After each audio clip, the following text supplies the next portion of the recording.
வணக்கம். இங்கே மேடையில் வீற்றிருக்கும் மிகப்பெரிய சினிமா உலகத்தின் ஒரு ஜாம்பவான் ராஜன் ஐயா அவர்களுக்கும், இந்த விழாவின் நாயகன் திரு அன்புச்செல்வன் ஐயா அவர்களுக்கும், மற்றும் என் நண்பர் கூல் சுரேஷ் அவர்களுக்கும், இங்கே இருக்கும் அனைத்து பெரியவங்களுக்கும், எனக்கு எல்லாருடைய பேரையும் இப்போ தான் அறிமுகமாச்சு, அதனால் நான் சொல்லலைன்னு தப்பாக நினச்சிக்காதீங்க. ரொம்ப இங்கே காம்பேர் பண்ணுற இவங்களுக்கு சொல்லணும், நல்ல தமிழ் பேசுகிறாங்க. அதனால் உங்களுக்கு பெரிய எதிர்காலம் இருக்கான்னு எனக்கு தெரில. ஏன்னா ரொம்ப நல்லா தமிழ் பேசுகிறீங்க, அதை ஒத்துக்க மாட்டாங்க. ஆனால் அதே தமிழை பேசிக்கிட்டு இருங்க, என்றைக்காவது ஒரு நாள் கண்டிப்பாக உங்களுக்கு ஒரு நல்ல எதிர்காலம் பேச்சில் இருக்குது. ரொம்ப நல்லா பேசுகிறீங்க. அண்ட் நான் இந்த சங்கத்தோடு எனக்கு கொஞ்ச நாளாக தான் தொடர்பு. திரு சரண் அவர்கள் மூலியமாக தான். சரண் எனக்கு பிஆர் ஒர்க் பார்த்துக்கிறாரு. ஸோ அவர் மூலியமாக தான் எனக்கு இந்த சங்கத்தோடைய ஒரு அறிமுகம், ஒரு தொடர்பு கிடைச்சிது. அது கிடைச்சதை நான் ரொம்ப பெரிய பாக்கியமாக நான் நினைக்கிறேன். ஏன்னா இங்கே நான் பார்க்குறது உண்மையான உழைப்பாளிகளை இங்கே நான் பார்க்குறேன் இந்த சங்கத்தில். இந்த சின்ன படம் பெரிய படம் கான்செப்டே எனக்கு பிடிக்கிறது இல்லை. ஏன்னா எங்கள் அப்பாலாம் நடிச்சிட்டு இருந்த காலத்தில் 3 ஷிஃப்ட்டு நடிப்பாங்க. சிவாஜி கூட நடிப்பாங்க, ரஜினி கூட நடிப்பாங்க, கமல் கூட நடிப்பாங்க, புதுசாக வந்த ஹீரோ கூட போய் நடிப்பாங்க.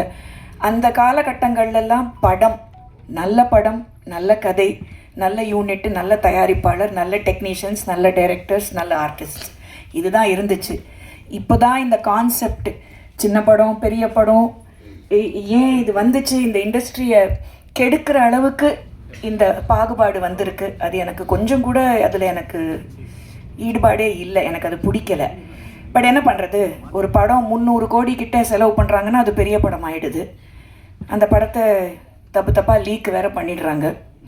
அதுக்கப்புறம் அந்த ப்ரொடியூசர் சின்ன படம் கூட எடுக்க முடியாத அளவுக்கு திவாலாகி வீட்டில் உட்கார்ற நிலமை வருது. இப்போ சமீபத்தில் நடந்தது அதுதான்.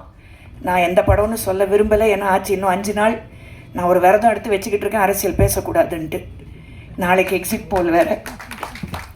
அதனால் யார் என்ன பேசினாலும் பதில் கொடுக்கக்கூடாதுங்கிற ஒரு வைராக்கியத்தில் நான் உக்காந்துக்கிட்டு இருக்கேன். பட் இங்கே பார்த்தா நல்ல கதைகள், நல்ல கரு, நல்ல களம் இந்த மாதிரி இடங்களில் தான் கிடைக்கிது.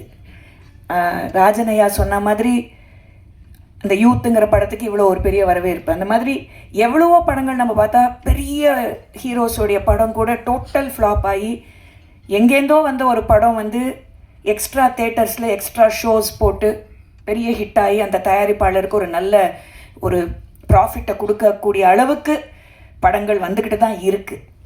ஆனால் கண்டிப்பாக இந்த சங்கத்துக்கு வேணுங்கிற நலத்திட்டங்களை எந்த அரசாங்கம் தெரிஞ்சிடும். 4ஆம் தேதி மத்தியானம் 12 மணிக்குள்ளே நம்மளுக்கு தெரிஞ்சிடும் தமிழ்நாட்டோட தலையெழுத்து என்னன்னு தெரிஞ்சிடும்.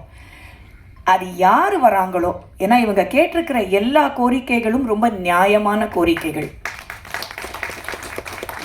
எனக்கு என்ன பிடிச்சிருந்ததுன்னா, அவங்க இந்த அரசாங்கம் கவர்மெண்ட் ஃபார்ம் ஆனதுக்கப்புறம் யார் வராங்கன்னு பார்த்துக்கிட்டு அவங்களுக்கு ஏற்ற மாதிரிலாம் கோரிக்கை போடலை.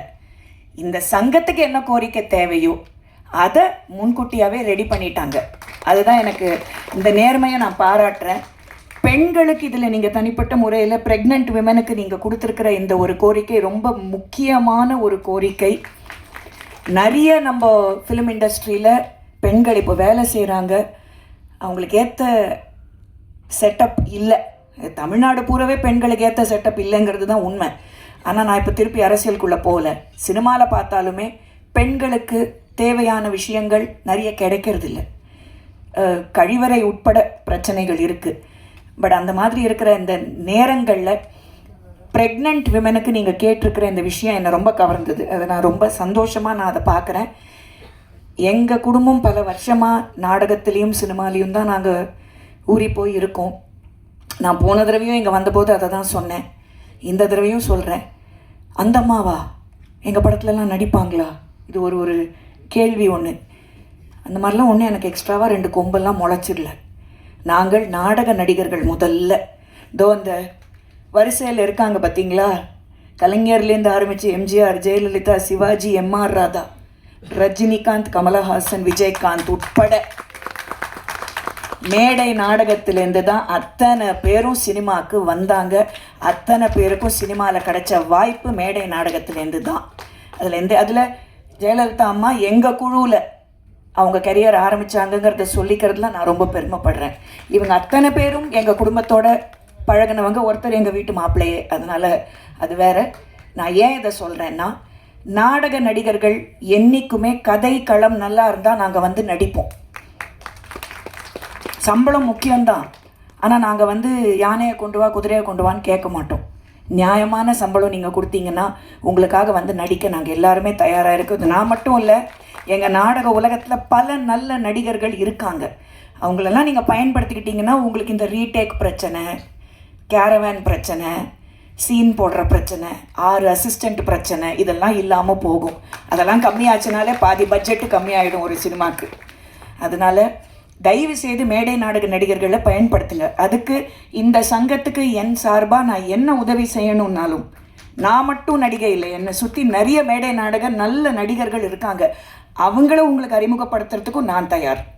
நீங்கள் யூஸ் பண்ணிக்க தயாராக இருந்தால் நடிகர்களை கொடுக்க நாங்கள் தயார், நடிக்கவும் நாங்கள் தயார். நான் அதை தான் அன்பு செல்வன் ஐயாட்ட சொல்லிகிட்டு இருக்கேன். போதும் ஆச்சு 12ஆம் இப்போ 4ஆம் தேதி 12 மணிக்கு ரிசல்ட் வந்துருச்சுன்னா யார் அரசாங்கத்தை அமைக்கிறாங்களோ நம்ம பொழப்பை பார்த்துக்கிட்டா தான் நம்மளால் பிழைக்க முடியும். அவங்க வந்தால் என்ன, வரலன்னா நமக்கு என்ன. நம்ம வேலையை பார்க்கணும், வேலைகளை செய்வோம், நல்ல படங்களை தயாரிப்போம், நேர்மையாக இருப்போம், நாணயமாக செயல்படுவோம். கண்டிப்பாக வெற்றி நிச்சயம். கண்டிப்பாக நடக்கும், நல்லதே நடக்கும். அது தமிழ் சிறுபட தயாரிப்பாளர்கள் சங்கத்துக்கு மட்டும் இல்லை, என்னை பொறுத்த வரைக்கும் தமிழ்நாட்டுக்கே நிறைய நல்லது நடக்க போகுது. அதில் எந்த மாற்று கருத்தும் இல்லை. இதுக்கு மேலே நான் அரசியல் பேச மாட்டேன். கண்டிப்பாக என்னை இந்த நிகழ்ச்சிக்கு என்னை மதித்து என்னை அழைத்ததுக்கு நான் முதல்ல அன்பு செல்வன் ஐயாவுக்கு என்னுடைய மனமார்ந்த நன்றியை தெரிவிச்சுக்கிறேன். நீங்கள் எப்போ கூப்பிட்டாலும் எந்த நிகழ்ச்சிக்கும் நான் வருவேன். உங்களுக்கு என்ன சப்போர்ட் என் சைட்லேருந்து ஆஸ் அன் ஆக்டர் உங்களுக்கு வேணுமோ, ஃப்ரம் மை சைடு, என் குடும்பத்தின் சார்பாகவும் எங்கள் கலைஞர்களின் சார்பாகவும் கொடுக்க நான் என்றைக்கும் தயாராக இருக்கேன். நன்றி, வணக்கம்.